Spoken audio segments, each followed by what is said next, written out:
அதாவது 2024 பாராளுமன்ற தேர்தலில் அவங்களுடைய சாய்ஸ் பிஜேபியா இல்லை ஏடிஎம்கேவா அப்படின்னு இருந்தப்ப ரெண்டு பக்கத்துமே அவங்க கேட்ட பணம் தொகை ஒத்துக்கப்பட்டது. அதில் எந்த பிரச்சனையும் இல்லை.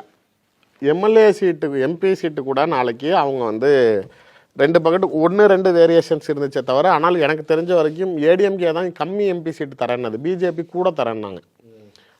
சீட்ஸை பொறுத்த வரைக்கும் அவங்க கொஞ்சம் ஃபண்டுமே ரெண்டு பக்கத்து ஈக்குவலாக இருந்துச்சு. ஒரே ஒரு ஆஃபர் மட்டும்தான் அவங்கள ஏடிஎம்கே தான் சூஸ் பண்ண வச்சது. என்ன அப்படின்னா, ராஜ்யசபா மேலவை உறுப்பினரை வந்து பிஜேபி கேரண்டி கொடுக்கல. ஆனால் ஏடிஎம்கே நாங்கள் தரேன்னு சொன்னது தான் இவங்களுடைய கவனத்தை ஃபஸ்ட்டு அங்கே திருப்பிச்சு. எனக்கே வந்து ரீசெண்டாக ஒரு முக்கிய தலைவர் சொல்லி தான் தெரியும். பட் நானுமே அதை யோசித்தேன். இப்போ கமலஹாசனுடன் திமுக வந்து கையொப்பமிட்டு ஒரு ஒப்பந்தம் வெளியில் வந்துச்சு, இந்த மாதிரி ராஜ்யசபா சீட்டை அவருக்கு கொடுத்துருக்கோம் அப்படின்னு சொல்லி. அந்த மாதிரி ஏன் ஒப்பந்தம் அதிமுக தரப்பில் வெளியில் வரல, பிரேமலதா தேமுதிகவோட போட்டதை ஏன் வரல அப்படின்னா, அந்த மாதிரி வாய் வார்த்தையாக மட்டுமே ஒப்புதல் கொடுக்கப்பட்டிருக்கே தவிர கையொப்பமிட்டால் அதுதான் அரசியல் எக்ஸ்பீரியன்ஸு.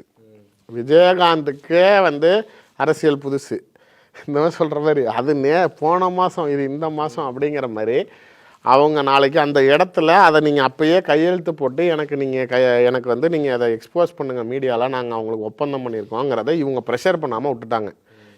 நான் தான் முன்னையே நம்மளோட பேட்டியில் சொல்லியிருக்கேன், அந்த அம்மா மணி மைண்டடு, அவங்களுக்கு பிரைமாக அது மேலே மட்டும்தான் கவனம் இருக்கும். அப்போதைக்கு சொன்னதை காசு வந்துச்சா அப்படின்னு மட்டும் பார்த்துருப்பாங்களே தவிர இதில் லூஸ் விட்டாங்க. இப்போ அவங்க நாளைக்கு இது போகிற சூழ்நிலை என்ன அப்படின்னா, இப்பயுமே அவங்க ப்ளே பண்ணுறாங்க கரெக்டாக. செங்கோட்டையன் வந்து ஒரு பேசுகிறாரு எடப்பாடிக்கு எதிராக, கட்சிக்குள்ளார சலசலப்பு ஏற்படுது, திரும்பி ஏடிஎம்கேக்குள்ளார பிரச்சனை வருதுன்னு. இப்போ ஜூலையில் தான் வருது. ஆமாம், ஏன் நீங்கள் பிப்ரவரி மாதமே பதறீங்க? ஏன் அப்படின்னா, கட்சிக்குள்ளார சலசலப்பு ஏற்பட்டுச்சுன்னொன்னா நம்மளை எதுவும் கழட்டி விட்ருவாங்களோ, நம்மளை இல்லைன்றுவாங்களோன்னு சொல்லிட்டு தான் இவங்க சம்மந்தமே இல்லாமல் பத்திரிகையாளர் சந்திப்பில் வந்து ராஜ்யசபா எம்பி வந்து கடந்த தேர்தலில் அதிமுக சார்பாக எங்களுக்கு ஒதுக்கப்பட்டுச்சு, அதுக்கு உண்டான வேட்பாளர் யார் என்பதை நாங்கள் விரைவில் அறிவிப்போம். நீங்களே வாண்டடா நாளைக்கு நாங்கள் ரவுடிங்கிறீங்க.